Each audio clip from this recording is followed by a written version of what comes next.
Polandia mengaku siap menangkap Perdana Menteri Israel Benjamin Netanyahu jika yang bersangkutan berkunjung ke negaranya. Hal ini menyusul surat perintah yang dikeluarkan Pengadilan Kriminal Internasional atau ICC terkait kejahatan perang di Gaza. Dikutip dari Jerusalem Post, Wakil Menteri Luar Negeri Polandia menegaskan bahwa negaranya mematuhi perintah pengadilan. Komentarnya muncul pada Jumat 20 Desember 2024. Dalam percakapan bersama media lokal terkait peringatan 10 tahun pembebasan Auschwitz. Peringatan yang akan berlangsung pada 27 Januari 2025 ini termasuk acara kenegaraan besar. Namun pejabat Israel menolak mengkonfirmasi apakah Netanyahu akan diizinkan hadir di acara tersebut.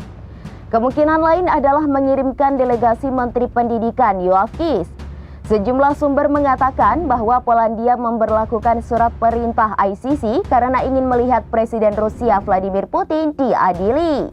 ICC lebih dulu mengeluarkan surat perintah untuk menangkap Putin pada tahun 2022 terkait konflik Ukraina. Sementara itu, beberapa negara Uni Eropa awalnya menyatakan siap menangkap Netanyahu jika ia tiba di negara mereka. Namun sejumlah negara kini berubah pikiran seperti Prancis.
Download Tribun X sekarang, menghadirkan lokal menjadi Indonesia.